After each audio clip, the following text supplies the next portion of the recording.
welcome. You're watching Global Lens on News 9 Live with me, Neha Khanna, and our focus continues to be on the escalating Israel-Hamas conflict. The main UN agency working in war-torn Gaza has said it will be forced to halt its operations later today due to a lack of fuel, and that is certain to massively aggravate the already grave humanitarian crisis in the besieged enclave.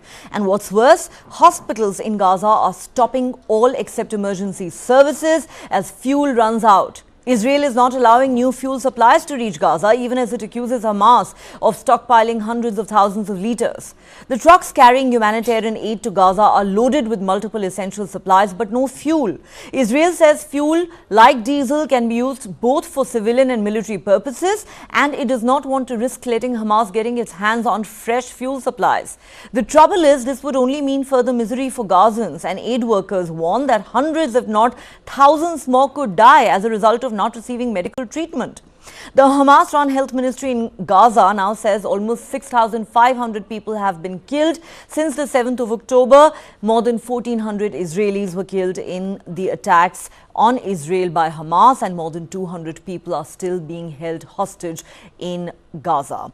All right, we have a guest joining us now live from Gaza. Let me go straight across to him. We are joined by Yousef Hamash. He is a Palestinian advocacy worker who joins us live from Gaza, as I just said. Yousef, thank you so much for speaking to us. This is a very difficult time for people of Gaza. I want to begin by asking you, how are you? How are your family, friends and colleagues? Thanks for hosting me, and unfortunately my situation, me and my family and my colleagues, is similar to other 2 million people who are living in this piece of land. Unfortunately, the situation is collapsing day by day. We are under heavy bombardment since 7th of October until now, and thousands of people were killed, hundreds of thousands of houses have been demolished and from the Israeli airstrikes. And with tightening the siege on Gaza, not allowing for any supplies or especially fuel to get into Gaza, as you mentioned in your report, it's making everything even harder for us. Without fuel, water and electricity, and also nothing else coming into Gaza, and the demand is really high because a lot of thousands of people had fled from the northern part to the southern part in Gaza, and there is no enough capacity in the south to host these hundreds of thousands of people who were forced to flee from the north and Gaza City. The situation is really difficult for everyone, and it's a bit miserable for everyone and a bit challenging every day to find the daily needs for families and children here. I can imagine, Yousef, when I spoke to you earlier in the day on the phone and I asked you how you were doing, your reply was, I'm alive. And it even made me wonder if I'd asked you the right question, because that's the situation that Gazans are facing today. Every minute feels like a ticking time bomb. So every day. Yes, go ahead. So every day we start our day as our cycle of life is our.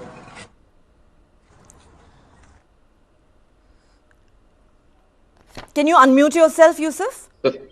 Go ahead. Go ahead. Again, so every day our cycle of life is a daily life. So every day, if we survive, then we wake up for another day. Then we start our daily missions, providing food, water, and food for the families, because we are all hosted here in other houses, or a lot of people who are not lucky to have relatives here, they are hosted in Norwa schools or hospitals or green areas, or other people who are in the streets, while we never have homeless people here in Gaza.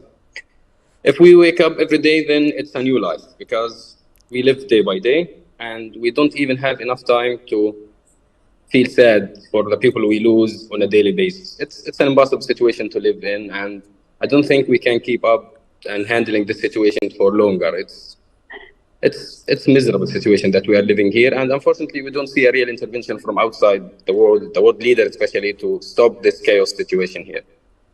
Do you feel, Yousef, that the world has abandoned the Palestinians, the people of Gaza?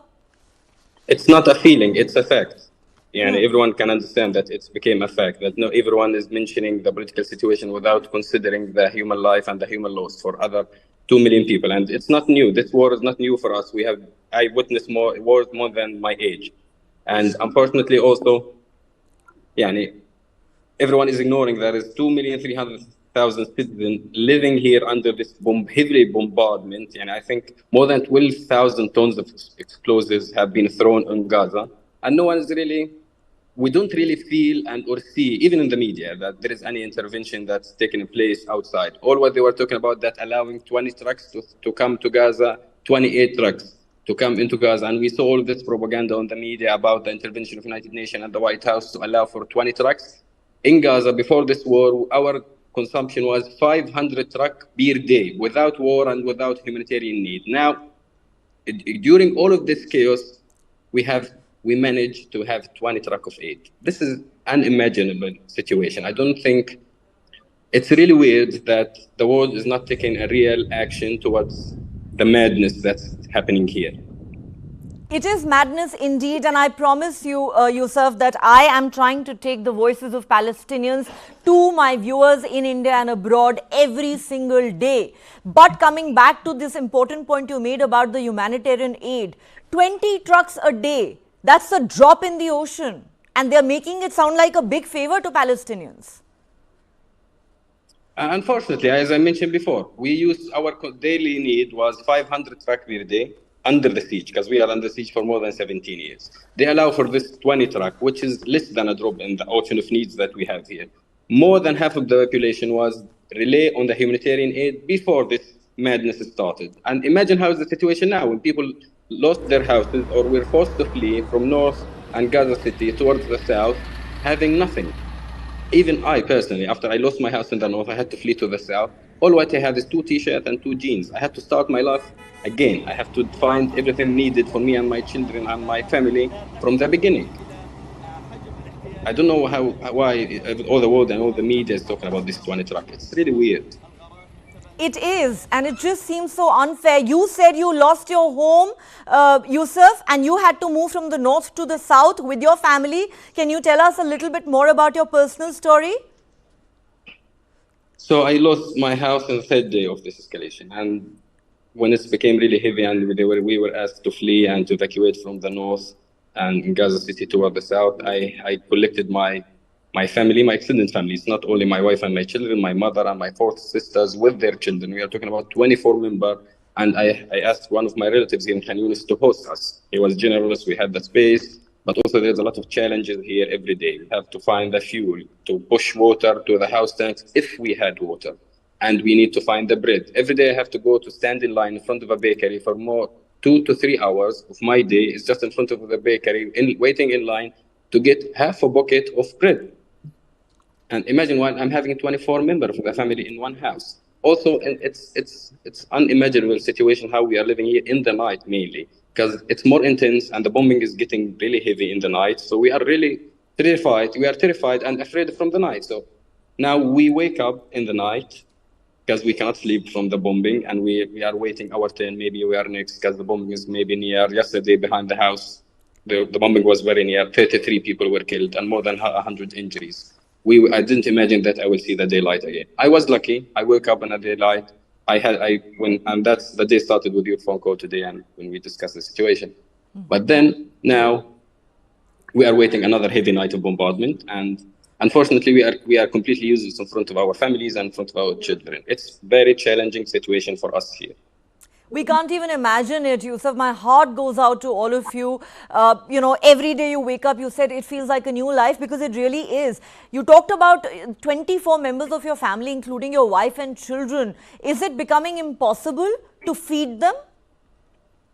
So the main issue is that there is a lot of people who are leaving again from the north and from Gaza City. And Khan Yunis, the city in the south, doesn't have the capacity itself to host all that amount of people. And there is not enough for all of these people here. So the consumption is getting more. So the demand is more and the availability is less. So for example, if we are going to the market finding things for the house, we don't go finding specific things. We go and we buy whatever we have. It's really getting harder every day. The challenge became more harder every day. It used to be 1 hour in front of the bakeries, now 2 hours. Then I believe tomorrow is going to be 3 or 4 hours just find their bucket for bread. And this is despite the other needs. For example, I have one of my sisters, she's pregnant, about to deliver her baby. For me, it's a terrifying situation how I'm going to manage if this happened during the night, because it's not safe to move in the night. How am I going to take her to the hospital because The hospitals only work in emergency, and the ambulance cannot come to pick her. We think about our life on a daily basis. That's what I can tell you. We are living every day, and when it's finished, we wake up for another day. A new life started. We think about our needs. We try to offer them, provide them all. Then we are, if we're lucky to find all the demands, then okay, another day started. The next day, looking for if we survive.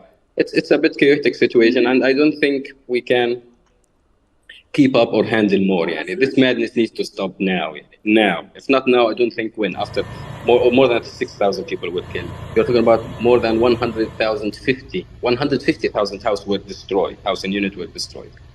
And what the world need more to convince them to take a real step to stop this madness.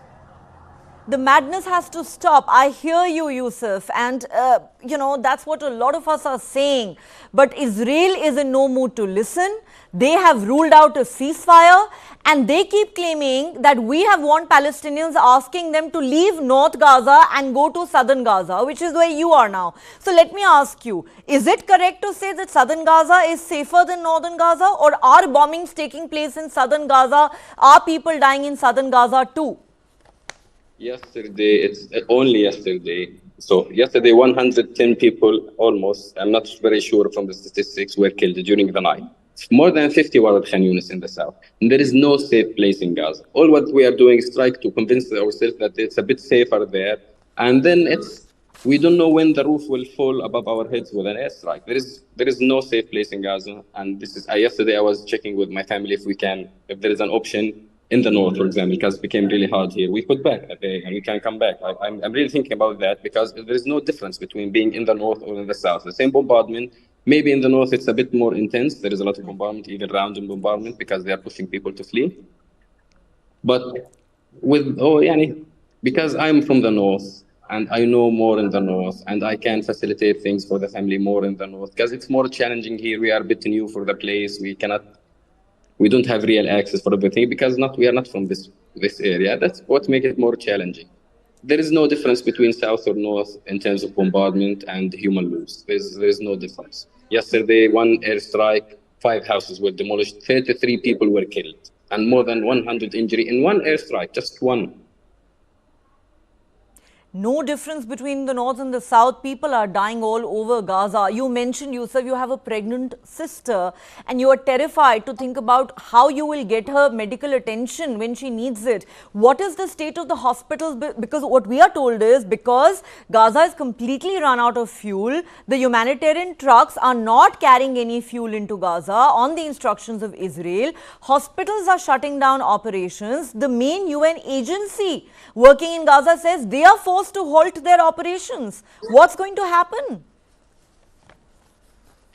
Actually, the health sector, even before this madness started, is collapsing because under the siege for more than 17 years haven't been really upgraded. And we're facing a lot of challenges. Add to that, more than 14,000 injuries, and the capacity, it's like 400% above the capacity of the hospitals. And also there is a human loss between the doctors. You're talking about 1/3 of the human resources doctors is available in the hospitals, and 12 hospitals are out of service. You do the calculation. You can do it. And imagine having in 20 days or less than 20 days, around 15,000 injuries, 6,000 or more people killed in this narrow piece of land. With even before the medical sector was in really collapsing, even before this madness started. The fuel is an essential need to keep all the hospitals running because there is a lot of hospitals went out of service either because of bombing or because they ran out of fuel or because it's in a dangerous area like Beit Hanun Hospital in the north. And I heard that the Indonesian hospitals in the north was about to shut down. And this is really make it harder for people who get injured. Now, for example, they have to understand, based on the medical situation of each injury, they will decide if he can stay at the hospital, he have to be treated at the house. And even if he was having serious injuries and there is no space at the hospital, they send him at the house. If you go to the hospitals in Gaza, you will find injured people are in the corridors, in the front of the hospital itself, not only in the rooms, because there is no enough space for anyone there. Yousef, Israel says we can't give any fuel to Gaza because Hamas may use it for military purposes. What do you say to that? Yani I don't know what is the military purposes from the fuel. This is first of all, and as long, despite anything, they are thinking about this way. If there is a humanitarian need for essential need for hospitals, and there is thousands of ways to monitor all of that fuel, and as they monitor that one truck that everyone was talking about it as a life-saving thing, which is like a major thing that they did, they could do.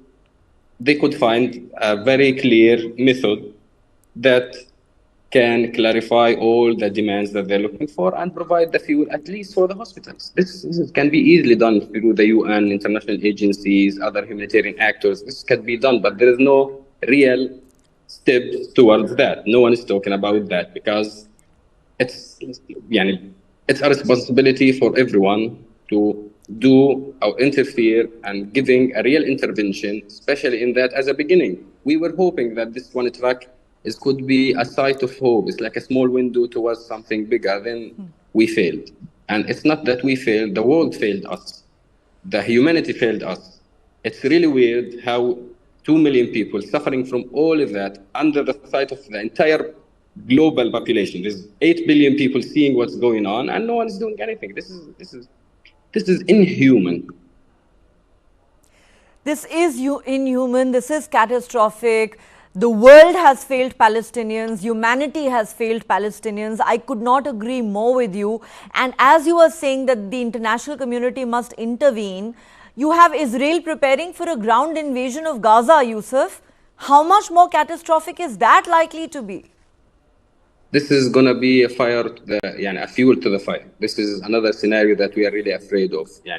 All of this bombardment and all of this violence without the ground invasion. I used to work as a journalist and I witnessed 2008, 2009, 2014, 2018, 2021 wars as a journalist. So I really understand what it means for a ground invasion and how it needs a militant power to cover it. So this scenario is scaring and it's terrifying everyone here. If this really take a place and they did the ground invasion, you are talking about, despite all of this madness, it's going to be a new level of bombardment and a new level of violence. All right. And, I want to ask you also about the number of Palestinians who have been killed. According to the Palestinian Health Ministry, 6,500. Are you worried, Yousef, that the real figures could be much higher? Because there are perhaps bodies lying buried under the rubble of collapsed buildings.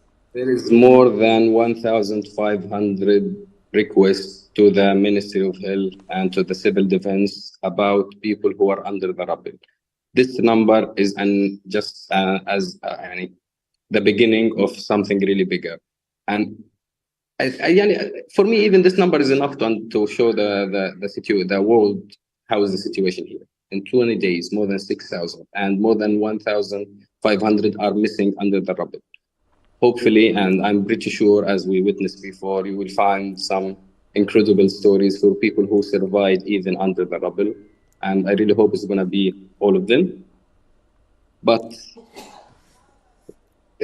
when you look to the situation in general, you think in a weird way to us. We see other crises in the world and how the world interfered. And I don't want to compare it to other crises in the world, but this is unacceptable. How is the double standard toward people? If you are dealing with a human being, as you have to deal them as a human being, despite their race, their color, or who they are, or where they are, or what type of conflict they are under in. This is a human being. There is a humanitarian law that protecting them even under war. But this double standard from the world and this unacceptable silence from the international community and the world leader is really shocking. It's really shocking. It is shocking. In fact, the United Nations chief said that nothing justifies the attacks on Palestinians in Gaza. And Israel is so upset over that statement, they have decided not to issue any more visas to UN officials. And the US, France, UK, multiple Western countries have said we fully stand by Israel. They have every right to defend themselves. And in the name of Israeli self-defense, thousands of Palestinians are dying. Attacking houses without warning and forcing thousands of people to flee and bombing more than 150,000 houses and killing more than 6,000 people is a self-defense. Let's the world do the calculation. I don't want to talk because I'm Palestinian. I'm part of this tragic situation. Look to the statistics and the figure, and please, you tell me that's a self-defense. How this is considered a self-defense, despite all these governments are saying. They are just ignoring that there is more than 2 million people living this chaotic situation and looking to the situation on one eye and closing the other. And what explains these double standards according to you, Yousef? I mean, are Palestinians being treated as children of a lesser god? Their lives don't seem to matter to the world? Unfortunately, yes. While every life matters, we are a human being. We are all what Palestinians were seeking for years, to live like other 8 billion people on this planet. We don't want more, just like other human being. And I don't mind half of the rights of a human being, but we don't even have the half of that. We don't have even animal rights. I'm really sorry to say that, but we don't even have it. And despite all of that, all the seeing, all what's going on, and no one is doing anything, which is shocked. Even I'm really personally, I'm shocked. How is the reaction from the international leaders, all the international community leaders? Everyone is mentioning what happened 7th October, and you agree or not with it, or all of that, and they just ignore 2 million civilians living their life, just leaving them under this heavy bombardment. I never think in my entire life, I never even imagined that I would live this kind of situation, just being displaced in Khan Yunis. Was lucky someone is hosting me from my relatives. And at least when every day, if I manage to find the house need and my children need, I feel lucky that like I did it. I did it. I get the bread. I want everyone to see the smile on people's faces when they get the booked bread after waiting in line for 2 hours. The smile they have is like a victory smile, that they get $1 million. It's worth more than $1 million when you want to feed your children. And everyone is just ignoring that. They're just leaving us in that situation. And I don't know until when we can keep up and handling this situation. And all what we can do is every day, if we wake up, then new life started. We do our role, provide for the family and the children. Then wait if we manage to live another day, to start the cycle again, while everyone is just looking to the situation in a weird way without doing anything to stop it.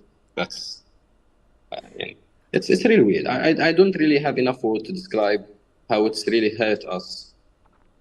It's not only the bombardment, it's more how that no one is really caring about that. This is more.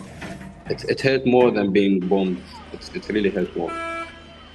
When you feel that you are less than a human, it really hurt more. Not being cared for hurts more than being bombed. I think those are very strong words, but you're right. I completely understand what you're saying, even though it's unimaginable for us, the life that you're living. But nobody caring about Palestinians is so much worse than being bombed. And you're right, killing thousands of people and bombing millions of homes, that cannot be described as self-defense.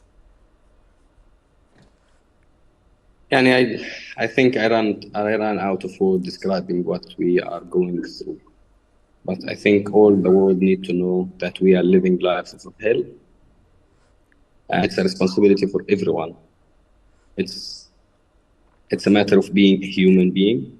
It's something related to humanity. It's a responsibility for everyone on this planet to push towards stopping all of this madness. And history doesn't forget. And I really hope that especially the international community and world leaders, when they look to their children, just imagine or think or remember children who are being under the situation in Gaza. And just for a second, just for a second, look to your children and imagine they are living this hell here. And after that, let's see what they will think.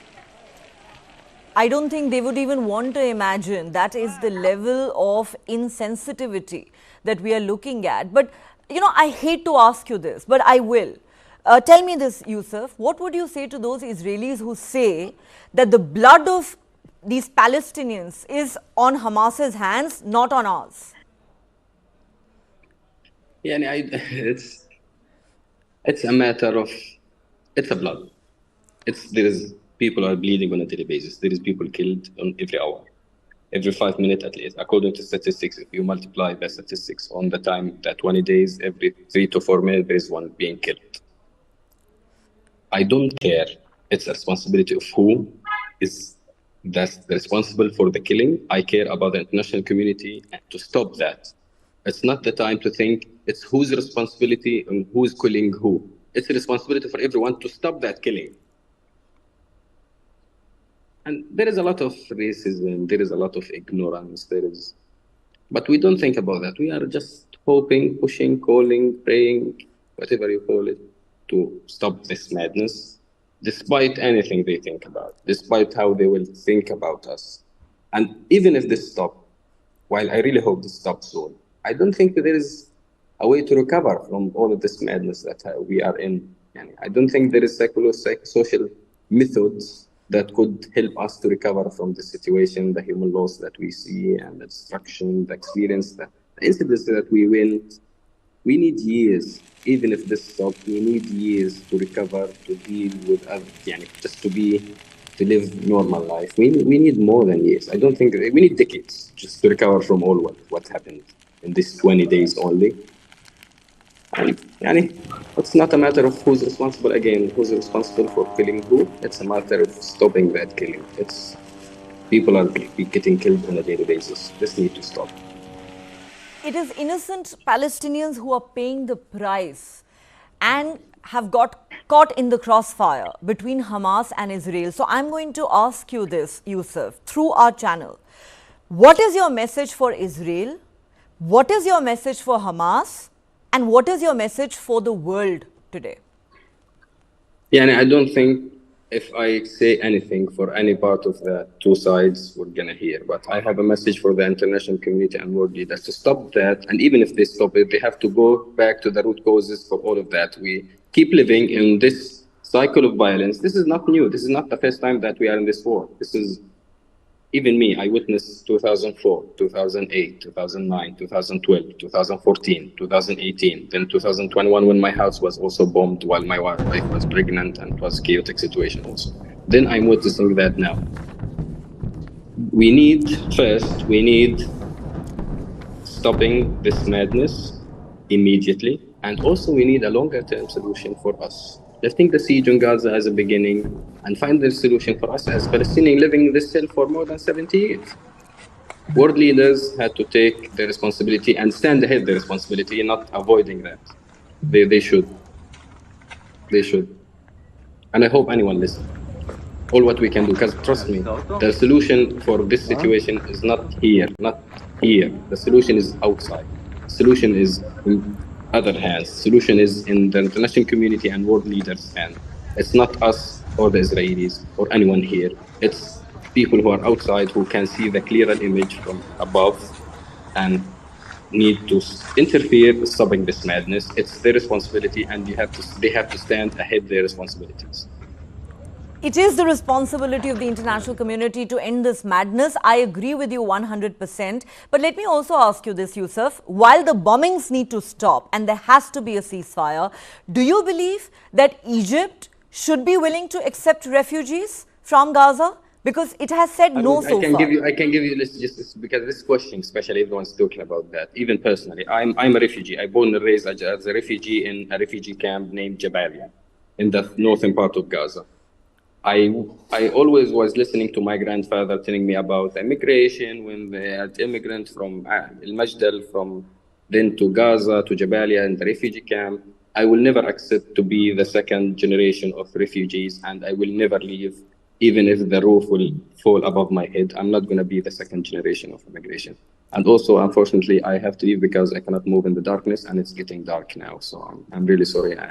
No, you don't have to apologize. I am sorry that I kept you for so long, and I thank you from the bottom of my heart, Yousef. My prayers with you, with your family and all Gazans. I hope all of you stay safe. Please stay in touch and keep me posted on your well-being. Thank you so much for speaking to us, Yousef. Thank you. Thanks a lot. Bye. Thank you. It's unfathomable and unimaginable for most of us around the world what the Gazans are living through every single day of their lives. It is a veritable nightmare, a living hell. And as Yousef just told us, that every day they wake up, it's a new life for them because they don't know if they will wake up alive tomorrow. Let's get you some more updates on this story. Israel's military has been dropping leaflets in Gaza offering protection and financial rewards to Palestinians who contact them with any actionable information about the hostages. Many of the leaflets were torn up immediately by the residents of Gaza. The move underlines the difficulties facing the Israeli government as it tries to reconcile its stated aim to crush Hamas with saving the lives of as many hostages as possible. So far, 4 female hostages have been released after negotiations brokered by Qatar, which is also believed to be trying to reach a deal whereby 50 more dual nationals held by Hamas could be released soon. The Israeli military is using surveillance, special forces, raids and interrogation of captured members of Hamas to draw up a picture of where the captives, including infants, children and elderly civilians, as well as male and female soldiers, are being held. Meanwhile, in a deepening polarization of the Israel-Hamas conflict and the high cost of human life in Gaza, Israel has blocked visas for UN officials following comments made by Secretary General Antonio Guterres, where he appealed for a ceasefire and said clear violations of international humanitarian law are taking place in Gaza. Guterres had also said the Hamas attacks on Israel did not happen in a vacuum and that there had been 56 years of a suffocating occupation. He added, but the grievances of the Palestinian people cannot justify the appalling attacks by Hamas, and those appalling attacks cannot justify the collective punishment of the Palestinian people. The UN chief has now issued a statement saying his previous statement had been distorted and misinterpreted. Meanwhile, Guterres has also described the 50 or so aid trucks that have travelled across from the Rafah border crossing with Egypt since Saturday as a drop of aid in an ocean of need. I am shocked by the misrepresentations by some of my statement yesterday in the Security Council, as if I was justifying acts of terror by Hamas. This is false. It was the opposite. In the beginning of my intervention yesterday, I clearly stated, and I quote, I have condemned unequivocally the horrifying and unprecedented 7 October acts of terror by Hamas in Israel. Nothing can justify the deliberate killing, injuring, and kidnapping of civilians or the launching of rockets against civilian targets. Unquote. Indeed, I spoke of the grievances of the Palestinian people. And in doing so, I also clearly stated, and I quote, but the grievances of the Palestinian people cannot justify the appalling attacks by Hamas. Bir terör örgütü değil, topraklarını ve vatandaşlarını koruma mücadelesi veren, evet, bir kurtuluş ve bir mücahitler grubu. The state of Qatar condemns the collective punishment policy against the Gaza Strip and its residents. Even today, there are 2.3 million Palestinians deprived of their basic needs like water, food, medicine, and electricity, and this is a flagrant breach of the laws. We are sure that the only way to reach a peaceful agreement and direct to this crisis is to keep all communication channels open with all the relevant parties, and that the solution for this crisis needs continuous communication and quick response to lessen the deterioration of the situation. And we value all the regional, international and UN efforts in this regard. earlier on this show, you listened to Yousef Hamash, the Palestinian aid worker who joined us live from Gaza and spoke to us in detail about the nightmare that he, his family and millions of Palestinians in Gaza are currently living through. Now listen to this interview I did earlier with Tal Heinrich, the spokesperson for the Israeli Prime Minister Benjamin Netanyahu, who said a ceasefire is simply out of the question. Joining me now on Newsline Live is a very special guest. I'm joined from Tel Aviv by Ms. Tal Heinrich. She's the spokesperson for the Israeli Prime Minister Benjamin Netanyahu. Ms. Heinrich, thank you so much for speaking to us. First and foremost, my heartfelt condolences over the horrific loss of lives in Israel. Thank you, Neha, and thank you, the Indian people, for the moral support that we are receiving here in Israel. It is all being felt on the ground. We're very appreciative of it. Absolutely. The Indian Prime Minister made it abundantly clear that the people of India stand with the people of Israel in this difficult hour. But let me talk to you about, the counter-offensive that's been launched by Israel. There have been days and days of airstrikes. How soon can we expect a ground invasion of Gaza? So I cannot go into detail and talk about the specific tactical military operation moving ahead. It's something that is being discussed in the highest levels here in Israel, the military brass and our government. And when the time is right, one can expect that Israel will move into stage 2 and stage 3 of the operation in Gaza to dismantle Hamas. What we can say is that the goal of what we're doing in Gaza right now is very clear, and we stated it from day one, and that hasn't changed. We want to make sure that by the end of this, Hamas will no longer have the military capabilities to hurt us as they did on the October 7th massacre. We will destroy their military wing and their governance bodies. Okay, that very clearly is your end game. But, I'm going to ask you this. You and the Prime Minister have said we're going to wipe out Hamas and change the political leadership of Gaza. We're not interested in controlling life in Gaza. But then some people are asking who's going to replace Hamas? And with Iran's support, is there really a guarantee that the new regime will not challenge Israel going forward? These are all very good questions that we will address and that are being discussed right now in the highest levels. We have different contingency plans. We're also discussing them with international partners. These are not only discussions that we hold amongst ourselves, but as I said before, we are not there yet. First, in order to really address these questions, we have to complete stage 1. And stage 1 means taking out Hamas. We have decided as a nation that we can no longer live next to an existential genocidal threat, the threat that Hamas poses. What happened on October 7th, this massacre can never, ever happen again. And this is why we're going to hit them very hard, because we want to change the reality in Gaza for the next decades. We cannot allow that to happen again. We cannot allow them to have the motivation to hurt us again. That's why we're operating.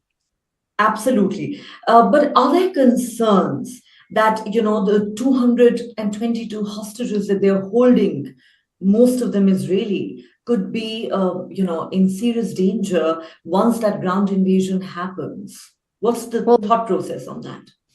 The fate and the condition of 222 Israeli hostages in Gaza right now it's the top of mind for every person in this country right now. We want to see them back home, and we will bring them back home. What we are doing is that we're calling on Hamas to immediately and unconditionally release them. We are also calling on the international community to stand by us and back our demand that the Red Cross pays them a visit and examines their condition. And we warn, our Prime Minister warns these Hamas terrorists, do not hurt them, do not touch them, because you will pay a price. We want to see them back. There are so many children there. There are babies there. There's an 85-year-old Holocaust survivor there. this is a crazy situation. And keep in mind that the number that I just told you, it doesn't mean that it's a final number, because we are 17 days after that terrible massacre, that atrocity, and we still have between 100 and 200 Israelis who are unaccounted for. That means that there's a chance they're being held in captivity in Gaza by Hamas, like the other hostages, or that they are dead, but their bodies are in Gaza, or that they're dead, but their bodies are here in Israel. However, they are beyond recognition. We are still trying to identify some of the victims 17 days after they were slaughtered. The reason is because of the atrocities that Hamas committed. They burned them, they turned them into ashes. So it is very difficult to identify some of them. Quite right. And, I have to say the butchery and the savagery that was on display has shamed humanity, and they really seem to have left Al-Qaeda and ISIS behind. It's unimaginable, really. I hate to ask you this, but, there are some apologists for Hamas who've actually disputed the claims made by Israel, saying, no, they're lying. Babies weren't beheaded. No, women were not raped. No, nobody was burnt alive. It's all propaganda by Israel. I wonder, does Israel think that it might want to share with the world the gruesome evidence of what actually happened on the 7th of October at some point in time going forward? That's a good point. And in fact, just this morning, we did. Some of these atrocities that they committed, I understand that it is just beyond the comprehension of normal people, of civilized people like you, me, and your viewers. These atrocities that they committed are so graphic, the torturing and the raping. I mean, I can just describe some of the testimonies that we heard over the last days of, children being killed and their body parts were chopped in front of their parents' eyes taken out before they murder these people. The raping, the way they burned babies in their cribs, it's unbelievable. So to your point, I know that some people in the civilized world cannot even believe some of these images, even when they're seeing them. So what we did is that we called on international journalists this morning. The IDF spokesperson unit did it, and they organized a special screening. I think it was about 40 or 50 minutes, I'm not sure, of a compiled video that presented all the footage that also Hamas recorded and boasted about, and they show them some of the atrocities. We cannot put out some of the things that they saw, but I'm sure that these international journalists will go back to their channels, their newspapers, and will scream to the world what they saw. And it's very important. It is terrible. You said it before. They are worse than ISIS, or international leaders who came here and saw it firsthand even repeated that. Some of them, Olaf Scholz, the Chancellor of Germany, said these are the modern day Nazis. It's worse than ISIS in a sense that, first, the atrocities that they committed, because I don't remember ISIS really beheading babies and burning babies and so on. And the second thing that is important to remember is that unlike ISIS, Hamas has a state sponsor behind them. They have Iran, that is providing more than 93% of their budget. You're quite right. And since we are talking about Iran has openly threatened Israel, saying our hands are on the trigger. Don't you dare go into Gaza, or else we will have to jump in. Is there a real concern that this conflict could widen? There's already been gunfire exchange with Hezbollah in Lebanon and Syria, and then Iran is constantly issuing threats. Do you believe that larger parts of the Arab world could get engulfed in this war? Of course, you have the US and the Western world in your corner. Nia, we certainly hope not. We certainly hope this wouldn't be the case, and that Hezbollah, that is an Iranian proxy in Lebanon, fully backed by Iran, would not intervene and will not turn this into a full-fledged war on our northern front. But if we are required to address an emanating threat from Lebanon's territory, we will do so. And we will do so very, very decisively, just like what we're doing against Hamas right now, because we cannot live with monsters in the north and we can't live with monsters in the south. We will make sure that Israelis are safe and secure. We cannot allow, we're not going to compromise the security of our people. We have done so in the past when we were required to act on different fronts. In 1967, 1973, we had wars in which we were attacked on multiple fronts, and we won these wars because we know what it takes to survive in this neighborhood. And we will not tolerate this. And we will regard Lebanon responsible for any kind of threat emanating from its territory. So you're hoping there is no multi-front war, but if there is one, Israel is fully prepared. I think I already know the answer to this, but I'm still going to ask you because it's my job as a journalist. Is a ceasefire completely out of the question? Because many humanitarian aid workers, the United Nations, are asking for an immediate ceasefire. Yeah, a ceasefire is not negotiable. Demanding Israel for a ceasefire right now is basically saying that Hamas can get away with what they did, with the torturing, with the butchering, with the raping. We cannot allow that. President Biden was here and he came here, really paid an unprecedented visit in the middle of a war to speak of, the global moral leadership that the U.S. is giving us right now. And he said that we are facing an inflection point in history, and we are. We cannot allow terrorists to get away with their crimes because guess what? It will happen again and again and again. Just like was the case with ISIS, we're seeing this international coalition being formed in front of our eyes right now to confront Hamas.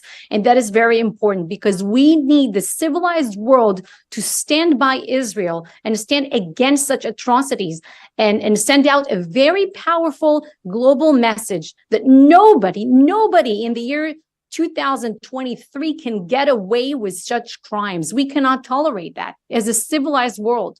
So no, a ceasefire is out of the question because that is taking the pro-Hamas position right now. Ceasefire is out of the question. Now, I would be remiss in my duty as a journalist if I did not ask you this question. It is my job to play the devil's advocate. There are many people who are saying what the New York Times has echoed today. There is an opinion piece in the New York Times today, and I'm quoting it. It says Israel has suffered a horrifying terror attack and deserves the world's sympathy and support, but it should not get a blank check to slaughter civilians or to deprive them of food, water, and medicine. We must not kill Gazan children to protect Israeli children. What would your response to that be? Israel's not slaughtering civilians. The New York Times has it wrong. Hamas are the ones responsible for anything that is taking place in Gaza right now. We are not targeting civilians. We do not want to see civilians getting hurt or suffer, unlike Hamas. This is what they want. This is what they're doing. They are using their population as human shields. We are telling them to evacuate, move to the south. We have created designated safer havens for you where humanitarian aid is awaiting, where food, water, and medical supplies are available. This is what Israel is doing. We do not want civilians caught in harm's way. That is Hamas is doing. It serves their goals. Okay, you're saying we're not killing civilians. However, the Palestinians say that more than 4,800 civilians have been killed. More than 1,000 of them were children. And the criticism in many quarters against Israel today is that it is countering atrocities with atrocities, war crimes with war crimes, and imposing a collective punishment on the Palestinian people for what Hamas did. What would you say to those people? Again, Israel is not targeting civilians. We did not start this war. We do not want this war. We didn't even expect this war. We were dragged into this war by Hamas when they butchered us on October 7th. Now, again, we don't want civilians to get hurt. However, in every conflict since the beginning of history, in every war, even in justified wars like this war that is just, there are unfortunate civilian casualties, but these casualties are not on Israel's hands. They are the result of Hamas's doing. The blood is on their hands, you're saying. Mm-hmm. Now, as more and more people die in Gaza, and we're told most of them are civilians, are you concerned that the world's stand might shift in the coming days? The mood may turn against Israel somewhat. There is no doubt that there's been tremendous support and sympathy for Israel in the first few days after the horrific 7th October attacks. But are you concerned that the mood could change as the death toll in Gaza goes up? We expect the civilized world to stand by us when we were victims and when we are victorious. When we were victims on October 7th of Hamas's butchering, and when we will be victorious once we are done with Hamas. Our cause is the just cause. We are on the global front lines of the war against terrorism right now. So we want the support of the civilized world. We don't need the support of anyone else but the civilized world. And you believe it will continue? We hope it will continue.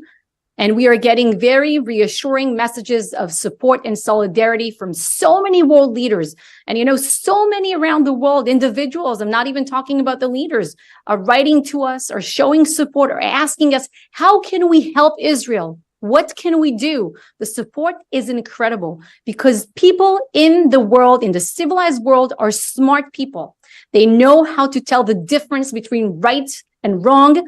And that is why they support Israel. And we are grateful for their support because moral clarity is so important right now.